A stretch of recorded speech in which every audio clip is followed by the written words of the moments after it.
Meus irmãos, nós vamos abrir a palavra de Deus no Evangelho de Cristo, conforme o relato de Mateus, no capítulo 2. Mateus, capítulo 2.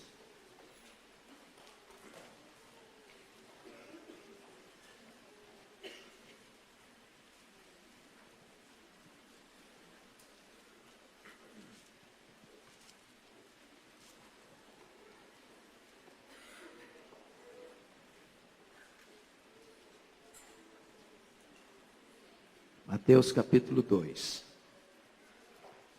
está registrado assim: tendo Jesus nascido em Belém da Judeia, em dias do rei Herodes, eis que vieram uns magos do Oriente a Jerusalém, e perguntavam: onde está o recém-nascido rei dos judeus? Porque vimos a sua estrela no Oriente e viemos para adorá-lo. Tendo ouvido isso, alarmou-se o rei Herodes, e com ele toda Jerusalém. Então, convocando todos os principais sacerdotes e escribas do povo, indagava deles onde o Cristo deveria nascer. Em Belém da Judeia, responderam eles, porque assim está escrito por intermédio do profeta: e tu, Belém, terra de Judá, não és de modo algum a menor entre as principais de Judá, porque de ti sairá o guia que há de apacentar a meu povo Israel. Com isto Herodes, tendo chamado secretamente os magos, inquiriu deles com precisão quanto ao tempo em que a estrela aparecera. E enviando-os a Belém, disse-lhes: ide informar-vos cuidadosamente a respeito do menino. E quando o tiverdes encontrado, avisai-me, para eu também ir adorá-lo. Depois de ouvirem o rei, partiram. E eis que a estrela que viram no Oriente os precedia, até que, chegando, parou sobre onde estava o menino. E vendo eles a estrela, alegraram-se com grande e intenso júbilo. Entrando na casa, viram o menino com Maria sua mãe. Prostrando-se, o adoraram. E abrindo seus tesouros, entregaram-lhe suas ofertas: ouro, incenso e mirra. Sendo por divina advertência prevenidos em sonho para não voltarem à presença de Herodes, regressaram por outro caminho à sua terra. Tendo eles partido, eis que apareceu um anjo do Senhor a José em sonho, e disse: dispõe-te, toma o menino e sua mãe, foge para o Egito, e permanece lá até que eu te avise, porque Herodes há de procurar o menino para o matar. Dispondo-se ele, tomou de noite o menino e sua mãe, e partiu para o Egito, e lá ficou até a morte de Herodes, para que se cumprisse o que fora dito pelo Senhor por intermédio do profeta: do Egito chamei o meu filho.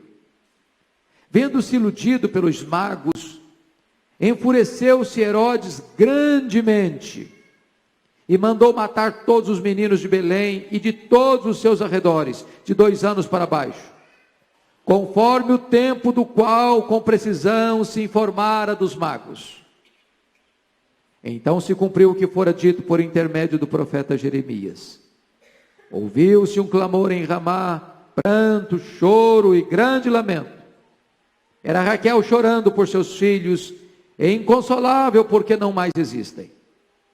Tendo Herodes morrido, eis que um anjo do Senhor apareceu em sonho a José do Egito, a José no Egito, e lhe disse: dispõe-te, toma o menino e sua mãe, e vai para a terra de Israel, porque já morreram os que atentavam contra a vida do menino. Dispôs-se ele, tomou o menino e sua mãe, e regressou à terra de Israel.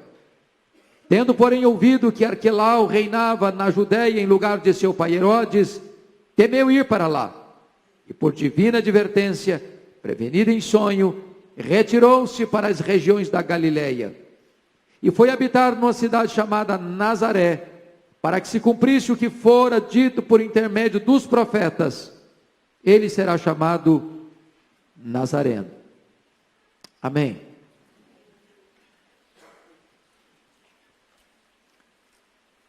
A Escritura deixa meridianamente claro que o Natal, o nascimento de Jesus, o Filho de Deus, foi planejado na eternidade.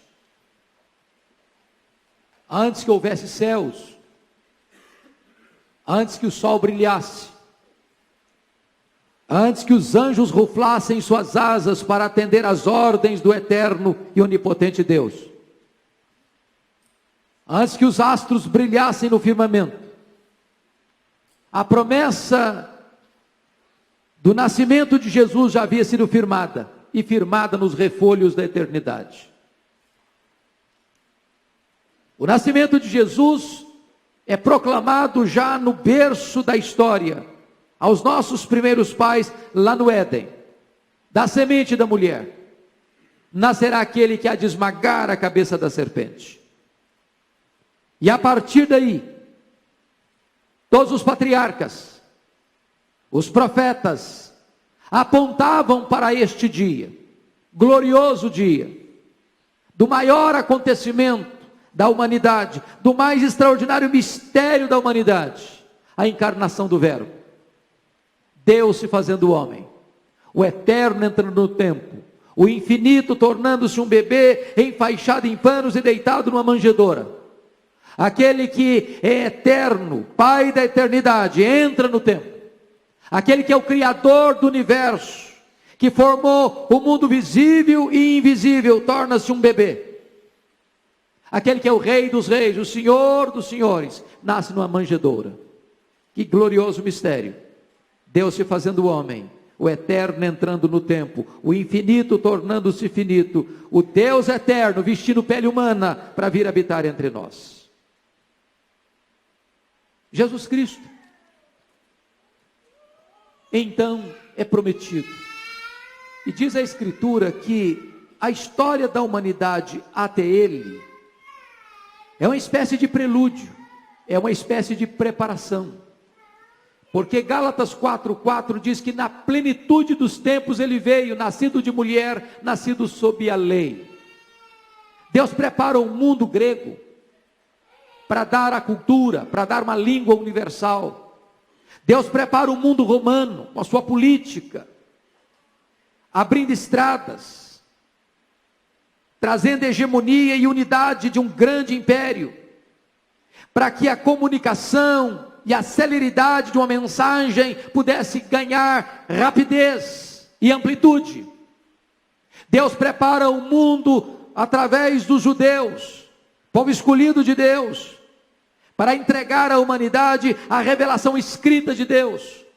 Quando todo o cenário estava pronto, quando toda a máquina divina estava montada, então Jesus Cristo nasce, de uma maneira tão misteriosa. Um anjo de Deus é enviado à cidade de Nazaré, pequena Nazaré, pobre Nazaré, esquecida Nazaré, mal falada Nazaré. E é curioso que o anjo chega, parece cedo demais, porque ele chega uma virgem, dizendo que ela ia ser mãe. Era um choque, era um escândalo. E o anjo encoraja a Maria, dizendo o seguinte: olha, já aconteceu um milagre. A tua parenta, a tua prima Isabel, já avançada em idade, também concebeu. Se o anjo parece que chegou cedo demais na casa de Maria, parece que chegou tarde demais na casa de Isabel. Uma era nova demais para ser mãe, a outra era velha demais para conceber. E diz a Escritura que então Maria responde para o anjo: eis aqui a serva do Senhor, faça-se em mim conforme o propósito de Deus. E em seguida, ela que era comprometida com José, faz uma longa viagem até a proximidade de Jerusalém para visitar sua prima Isabel. Isabel já estava grávida de João Batista. Quando ela se aproxima, Diz a Bíblia que João Batista começa a se mexer no ventre da sua mãe e se alegrar profundamente. E então, a Bíblia diz que Isabel começa a profetizar: bem-aventurada és tu entre as mulheres, bendito é o fruto do teu ventre. E diz a Escritura que Maria fica ali com a sua prima, talvez até o nascimento de João Batista, e retorna a Nazaré. Quando ela retorna a Nazaré, a gravidez dela é notória, não dá para esconder. Nem José sabia ainda os detalhes daquela visitação angelical. José era noivo de Maria. Maria começava certamente a ser alvo de comentários maliciosos. José não quer infamar Maria, porque se a infamasse, ele poderia levá-la até a uma execução, a ser apedrejada. Era a cultura da sua época. Mas diz a Escritura que, sendo ele um homem justo, resolve fugir secretamente para não incriminar Maria. Quando um anjo de Deus aparece para ele e diz: José, não temas receber Maria tua mulher, porque o que nela foi gerado é obra do Espírito Santo. Mas diz a Escritura que o Messias deveria nascer em Belém da Judéia. E José e Maria moravam em Nazaré. Nazaré ficava no norte, Belém da Judéia ficava no sul. O projeto de Deus não pode ser frustrado, a profecia não pode cair por terra. E Deus move o Império Romano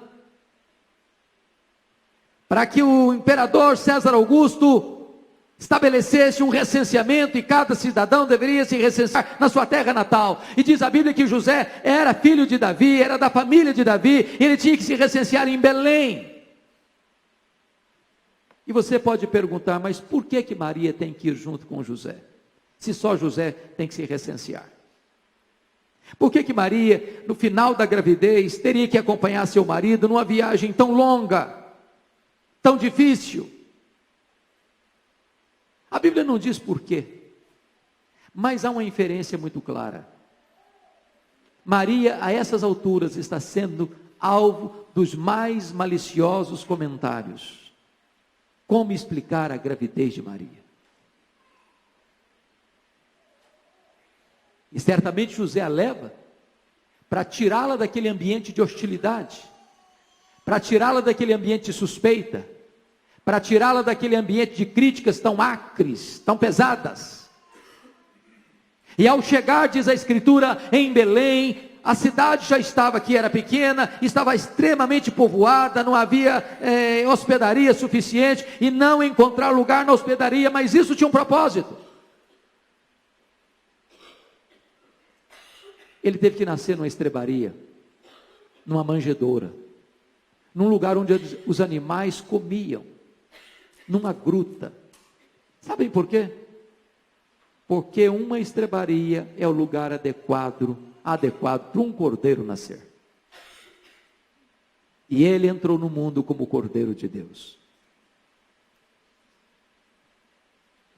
Então diz a Escritura que quando ele nasce, os anjos vão celebrar esse nascimento e vão comunicar aos pastores da cidade de Belém: vocês não precisam ficar com medo. Hoje nasceu na cidade de Davi o Salvador, que é Cristo Senhor.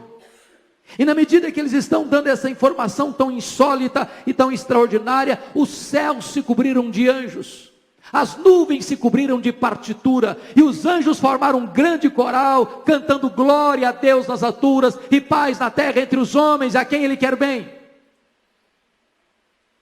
O Natal foi celebrado no céu, o Natal foi festejado na terra. Mas agora, a grande pergunta é: como é que as pessoas reagiram ao Natal? Eu quero dizer para você que Jesus é ainda hoje o personagem mais paradoxal da história. Ele é a pessoa mais amada e a mais odiada.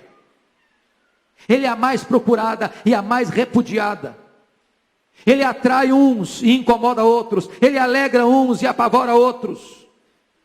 Mas sabem por que Jesus é odiado hoje? Sabem por quê? é porque ele está vivo. Ninguém odeia alguém morto por muito tempo. Eu pergunto a vocês, quem odeia hoje os faraós do Egito? Eu pergunto a vocês, quem odeia hoje os reis perversos e sanguinários da Síria? Eu pergunto a vocês, quem odeia hoje os megalomaníacos reis da Babilônia? Quem odeia hoje os reis medo-persas? Quem odeia hoje Alexandre o Grande, que com a sua bravura, ele fazia os reis se dobrarem na presença dele? Quem odeia hoje os Césares de Roma? Por que odeiam Jesus? Por que repudiam Jesus? É porque ele está vivo. E porque ele está vivo, nós não celebramos o seu nascimento de 100 em 100 anos, nós celebramos o seu nascimento todos os anos. Porque ele não só está vivo, ele está entre nós. Ele não está apenas entre nós, ele está dentro de nós. Ele não está apenas entre nós e dentro de nós, ele está acima de nós. Ele é o Rei dos Reis, ele é o Senhor dos Senhores.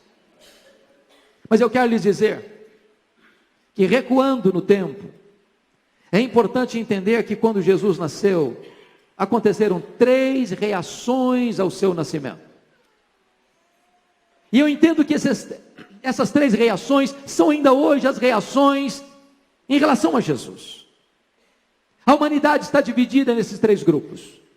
O primeiro grupo é daqueles que repudiam Jesus, que hostilizam Jesus, que odeiam Jesus, que ficam profundamente incomodadas com Jesus. O segundo grupo é o grupo daqueles que são indiferentes, daqueles que conhecem, daqueles que têm luz na cabeça, daqueles que têm todas as informações necessárias para saberem por que ele nasceu, onde ele nasceu, para que ele veio ao mundo, mas não se movem para adorá-lo, não se curvam, não se prostram, não o servem, não o adoram. O terceiro grupo é daqueles que vêm para adorá-lo, daqueles que resolvem apresentar a ele seus tesouros, ouro, incenso e mirra. Vamos ver quais são essas 3 reações, com a Bíblia aberta comigo, por favor.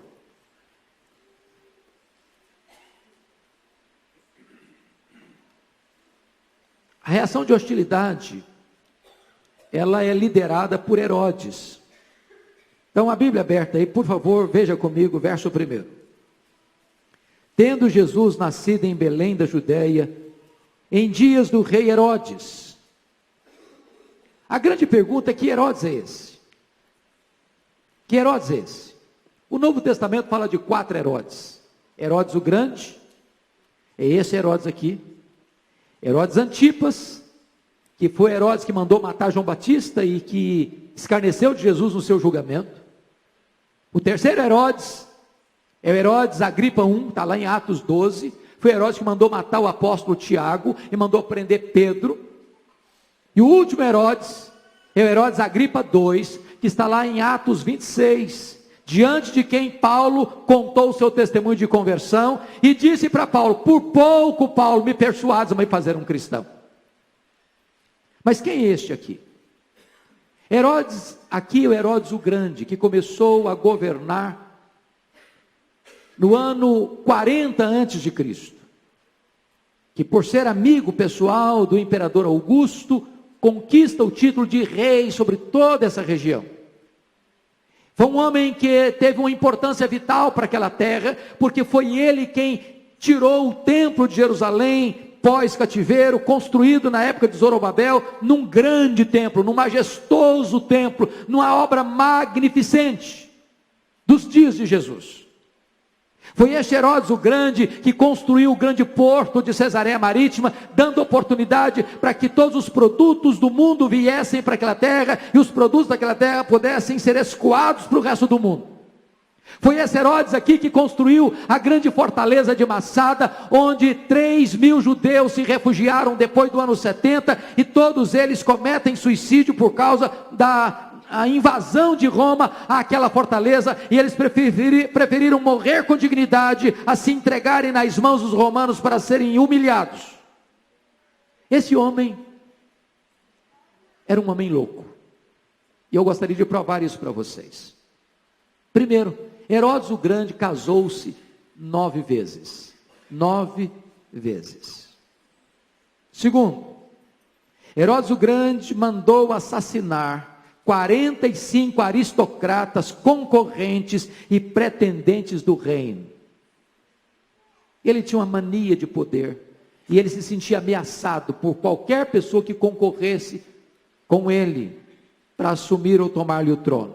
Terceiro, ele casou-se com Mariana e com medo de que a família de Mariana concorresse com ele, ele forjou acusações contra os membros principais da sua família e os levou à morte, matando-os um a um.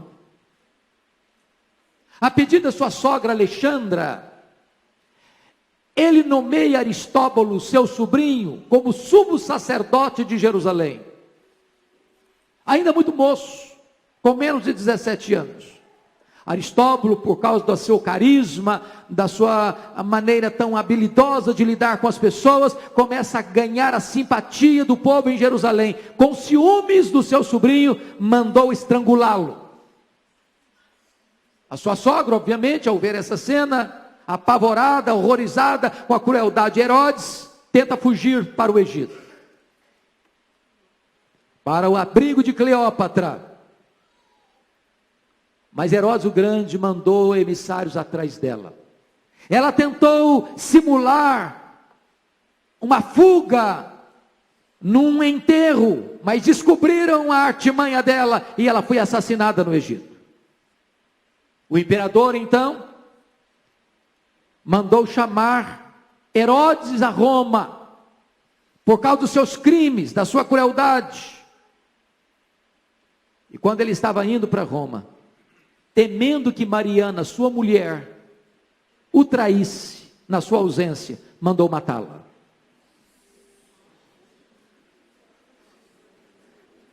Ele tentou remediar este mal, mandando seus 2 filhos para Roma, Alexandre e Aristóbulo, estudarem em Roma. Salomé, sua irmã, do seu mesmo estofo moral, disse-lhe o seguinte: seus filhos virão de Roma mais preparados do que você, e ao voltarem de Roma, eles assumirão o seu reino. Ele não teve dúvidas, mandou estrangular os seus 2 filhos. Augusto, o imperador, fez proclamar a seguinte notícia: é melhor ser um porco do que ser filho do rei Herodes. Foi esse rei que ficou alarmado quando recebe a notícia dos magos de que havia nascido um menino destinado a ser rei dos judeus. Só assim você consegue entender o que está escrito no verso 3. Você pode ler o verso 3 comigo? Tendo ouvido isso, alarmou-se o rei Herodes e com ele toda a Jerusalém. O que é curioso, que 5 dias antes de morrer na estância hidromineral de Jericó, que ele mesmo construíra, mandou matar um de seus filhos, Antípater, para que este não tomasse o seu trono.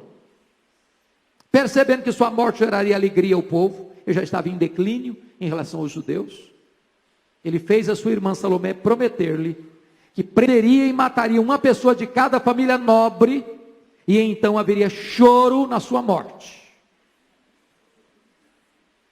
Agora você vai entender comigo porque que este homem está tão hostil a Jesus. Então, com a sua Bíblia aberta, nós vamos ver que sinais ele demonstra de hostilidade a Jesus Cristo. Primeiro, confira comigo o verso 3 de novo. Ele está alarmado, é um pânico. Tendo ouvido isso, vindo o quê? Que havia nascido o recém-nascido rei dos judeus. Havia nascido uma criança para assumir o trono dele. E ele era o rei dos judeus. E aí que você vai entender por que toda Jerusalém fica alarmada. Porque não é motivo para ficar alarmado, um rei alarmado, uma cidade alarmada, porque o menino nasceu destinado a ser um rei. Por que Jerusalém está alarmada? Não está alarmada porque Jerusalém está alarmada. Está alarmada porque conhece a característica do seu rei, sabendo da crueldade dele, das atrocidades que poderiam advir desse fato. Segunda coisa, veja você a curiosidade de Faraó, versículo 4. Então, convocando todos os principais sacerdotes e escribas. Eu chamo a sua atenção para todos. Ele não mandou convocar meia dúzia, ou a liderança maior, ou a maioria. Ele mandou convocar todos. Todos. Todos aqui representa a totalidade do sinédrio, que era formada de 70 pessoas, liderada pelo presidente, que era o sumo sacerdote. Por que ele convoca todos? Porque não quer cometer o erro estratégico de que a informação venha truncada ou deficiente. Ele quer uma informação precisa de onde esse menino nasceu. Ele quer eliminá-lo, ele quer matá-lo. Terceiro, veja a sagacidade dele no verso 7. Com isto, Herodes, tendo chamado secretamente os magos, frise a expressão secretamente. Isso é sutileza. Secretamente os magos, inquiriu deles com quê? Com precisão. Quanto ao tempo em que a estrela aparecer. O que ele está querendo pegar aqui? Informação da idade desse menino. Se a estrela apareceu quando o menino nasceu, se os magos informam com precisão quando a estrela apareceu, ele tem uma noção de que idade já tem esse menino. Então, na hora de persegui-lo, ele já tem um mapa na mão, ele já tem pistas na mão para eliminar esse menino. Notem ainda, quarto lugar. Veja comigo a estratégia sutil dele, no versículo 8, parte A. E enviando-os, ou seja, enviando os magos a Belém, disse-lhes: ide informar-vos de que maneira? Cuidadosamente a respeito do menino. Então agora ele quer fazer dos magos que vieram do Oriente seus embaixadores, para que eles tenham informações precisas, detalhadas, meticulosas. Ele quer tomar todas as medidas necessárias para cercar, encurralar e emparedar esse menino. Ainda, quinto lugar, veja a dissimulação dele, parte B do versículo 8. E quando tiverdes encontrado, avisai-me, para eu também ir adorá-lo. Aqui a hipocrisia transbordou.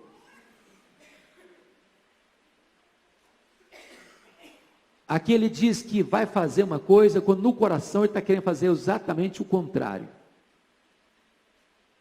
Agora veja você a crueldade dele. Versículo 13. Você pode ler o 13 comigo? Tendo eles partido, eis que apareceu um anjo do Senhor a José em sonho e disse: dispõe-te, toma o menino e sua mãe, foge para o Egito e permanece lá até que eu te avise, porque Herodes há de procurar o menino para o matar. Ele não está querendo adorar coisa nenhuma. Ele vai procurar o menino, não é para adorá-lo, ele vai procurar o menino para matá-lo. Para matá-lo. Mas veja ainda a fúria dele no verso 16, quando os magos não voltam para dar a ele as informações que ele tinha pedido. Vamos ler juntos o verso 16, por favor? Vendo-se iludido pelos magos, enfureceu-se Herodes, de que maneira? Grandemente. Você conhece alguém enfurecido grandemente? Bom, um camarada que manda matar os filhos, a mulher, os parentes, quando esse cara enfurece grandemente, então ele é um perigo, então ele é uma ameaça. Então vamos ler de novo 16, vamos juntos? Vendo-se iludido pelos magos, enfureceu-se Herodes grandemente e mandou matar todos os meninos de Belém e de todos os seus arredores, de 2 anos para baixo, conforme o tempo do qual, com precisão, se informara dos magos. Veja que ele está com o mapa na mão, ele tem todas as informações precisas na mão. Ele diz: eu não vou errar, de 2 anos para baixo eu pego esse menino, e então vai ser de Jerusalém e os arredores também, ele não vai escapar.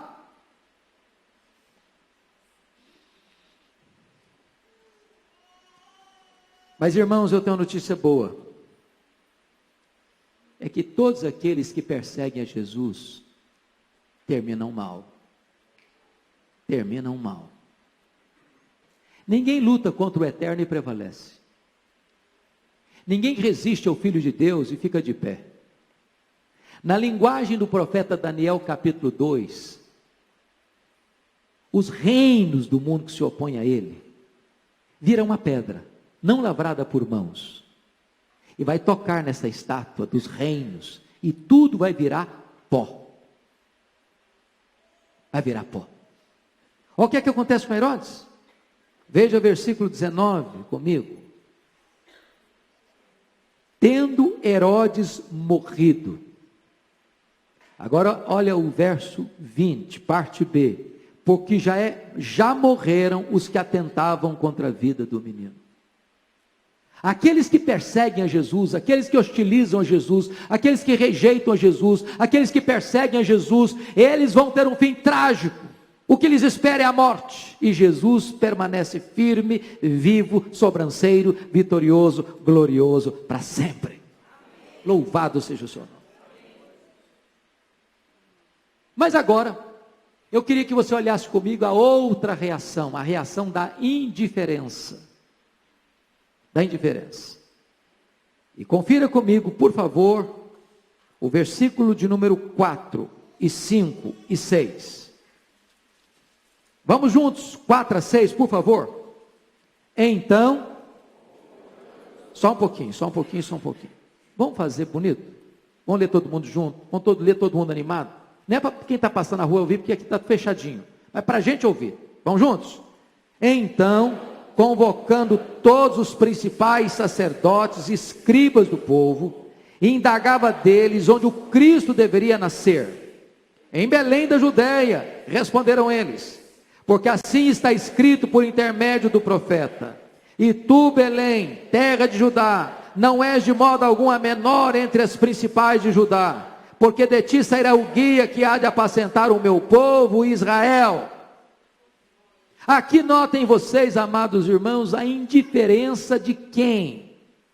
Verso 4 diz que todos os principais sacerdotes e todos os escribas do povo, os principais sacerdotes eram do partido dos saduceus, os liberais, os progressistas, que não acreditavam em anjo, que não acreditavam em ressurreição, que não acreditavam em espírito. Era este grupo que comandava a religião de Israel, era este grupo que tinha a liderança sacerdotal, era este grupo que comandava politicamente a religião em Israel, porque o presidente do sinédrio era o sumo sacerdote.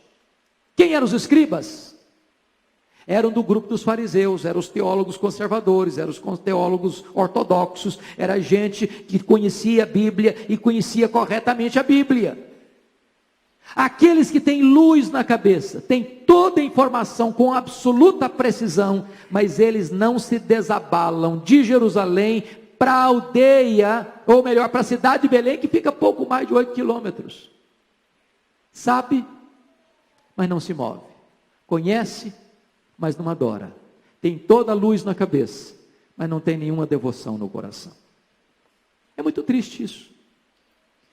Eu quero crer que nesta noite aqui nós não temos nenhuma pessoa parecida com Herodes, que hostiliza Jesus. Sabe por quê? Porque senão você não teria vindo a esse culto. Mas quem sabe haja entre nós nesta noite alguns parecidos com os principais sacerdotes e escribas. Gente que conhece a Bíblia. Gente que é capaz de dar uma aula sobre quem é Jesus, das profecias, das promessas, do seu nascimento, da sua vida, das suas obras, dos seus milagres, da sua morte, da sua ressurreição, do seu governo, da sua intercessão celestial, da sua segunda vinda. Mas gente que o coração está frio, tem toda a informação, mas não se prostra, mas não adora, mas não tem prazer em Deus, mas não se alegra em Deus. Aliás, esses escribas e esses principais sacerdotes se tornaram os principais inimigos de Jesus durante o seu ministério.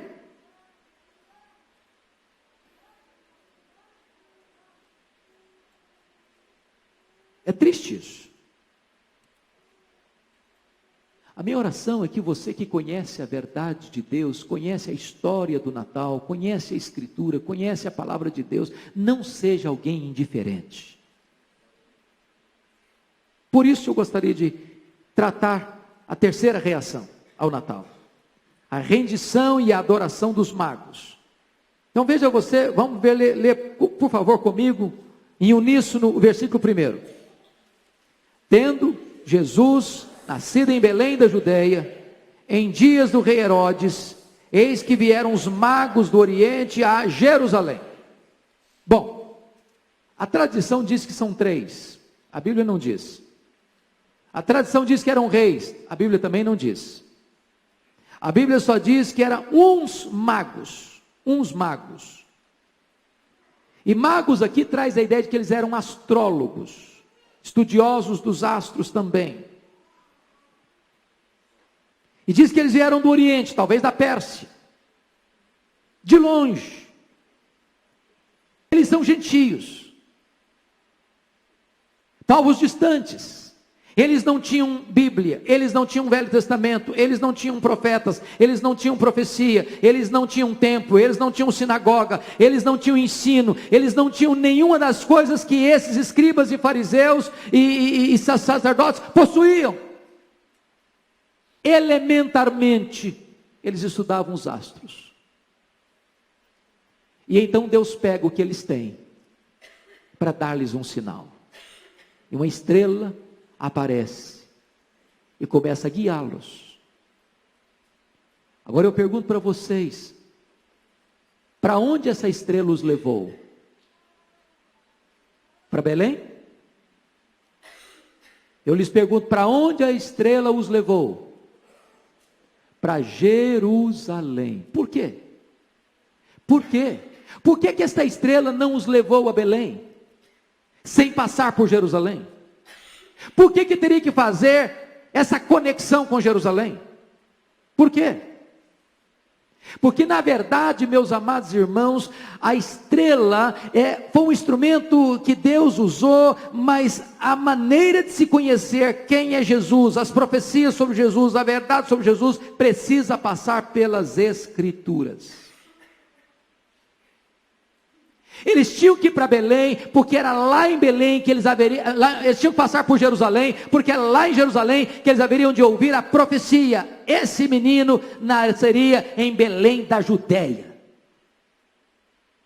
Você quer conhecer a Jesus? Você tem que voltar para a Escritura. Você quer conhecer acerca da obra de Jesus? Você tem que voltar para a Escritura. Você quer conhecer por que Jesus veio ao mundo? Você tem que olhar para a Escritura. Você quer saber por que ele veio e nasceu na manjedoura? Você tem que olhar para a Escritura. Você quer saber por que ele cresceu na carpintaria? Você tem que olhar para a Escritura. Você quer saber por que ele morreu na cruz? Você tem que olhar para a Escritura. Você quer saber por que o túmulo dele estava vazio? Você tem que olhar para a Escritura. Você quer saber por que ele voltou para o céu? Você tem que olhar para a Escritura. Você quer saber por que ele vai voltar? Você tem que olhar para a Escritura.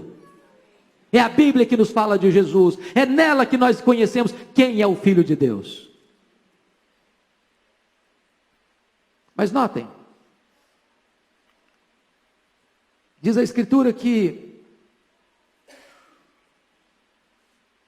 ao ouvirem a palavra de Deus em Jerusalém, diz o verso de número 9, depois de ouvir o rei, partiram de Jerusalém, e eis que a estrela que viram no Oriente os precedia.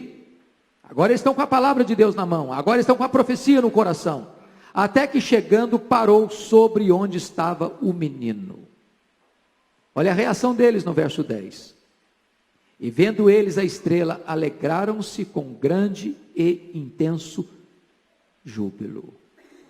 Enquanto Herodes está furioso, eles estão desfrutando de uma alegria, de intenso júbilo. É assim com Jesus. Vocês acham que hoje gente hostiliza Jesus? Vocês acham que hoje, quando as pessoas matam um crente, a quem que eles odeiam na verdade? É a Jesus. Pode ter certeza disso. Não é o cristão que o mundo odeia, eles odeiam Jesus no cristão. Quando eles perseguem a igreja, não é a igreja propriamente que eles querem perseguir o Jesus que é o cabeça da igreja. E é assim que Jesus entende, quando diz para Saulo lá no caminho de Damasco: Saulo, Saulo, por que me persegues? Mas veja comigo, por favor,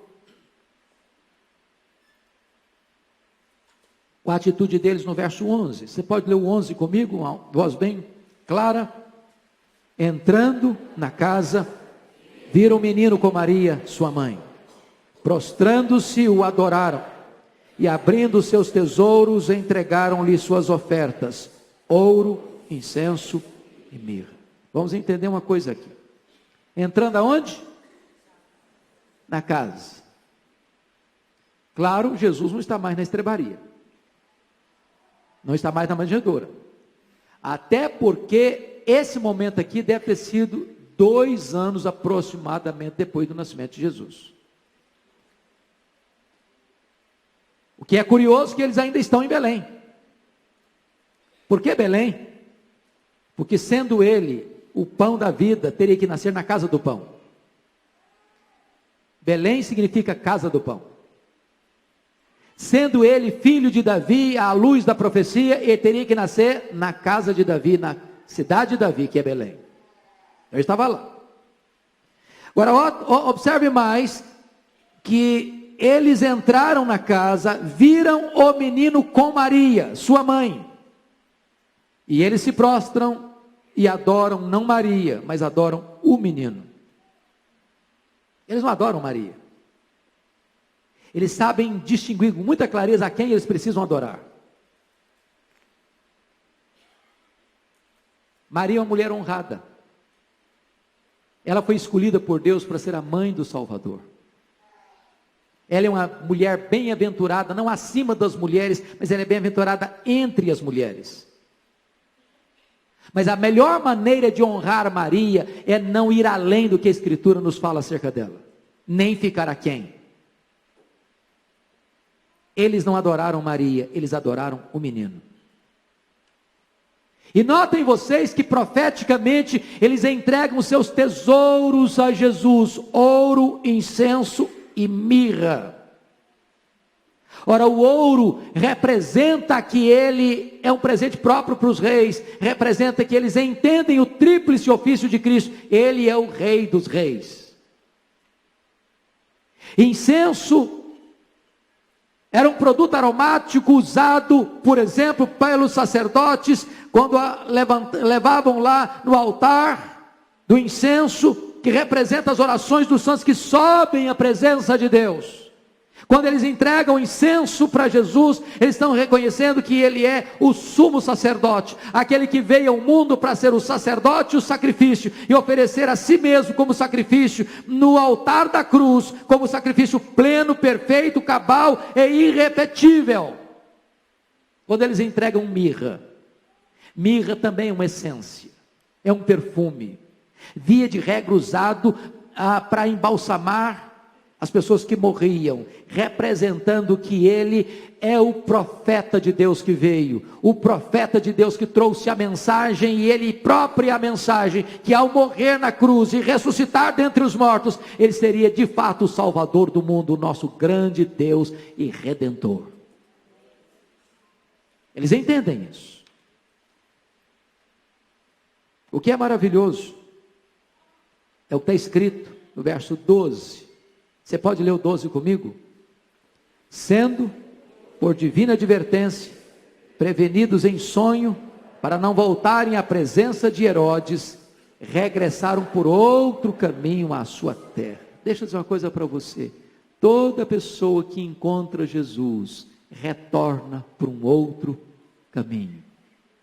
A vida muda, a conduta muda, o coração muda, a mente muda, os valores mudam, os conceitos mudam, e não dá para andar mais na mesma estrada, é preciso voltar por um outro caminho.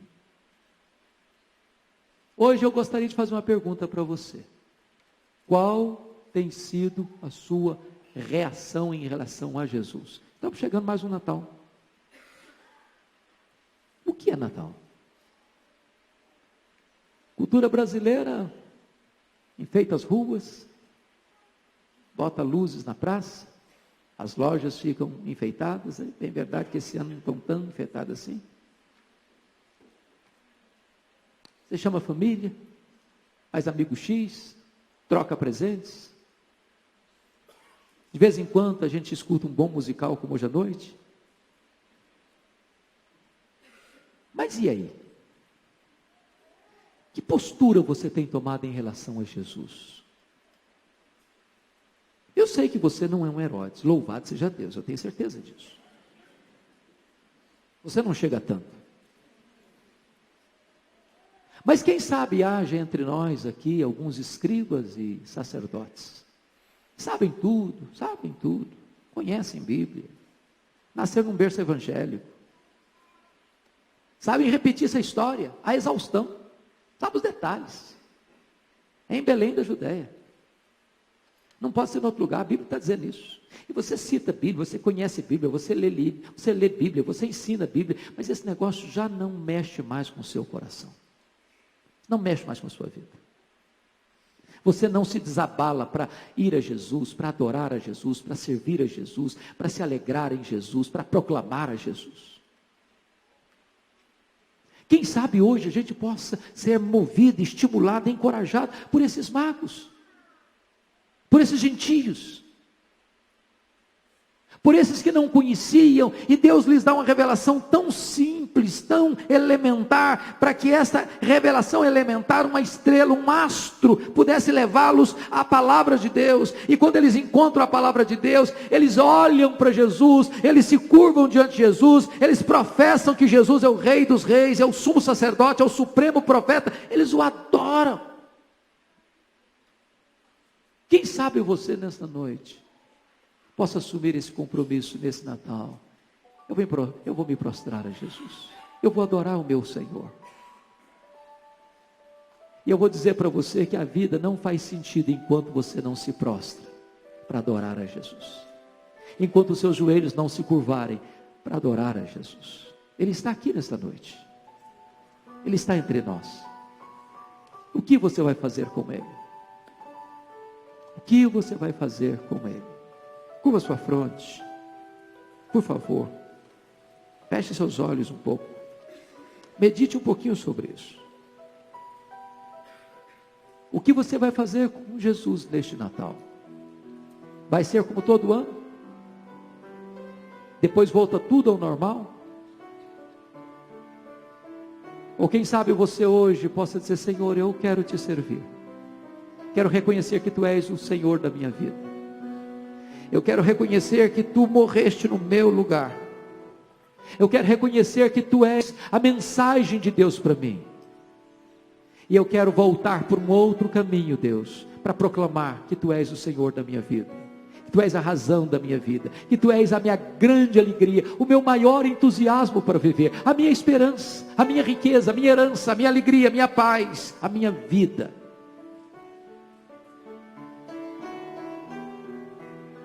Ó Deus bendito, Deus de toda graça, louvado seja o Teu nome,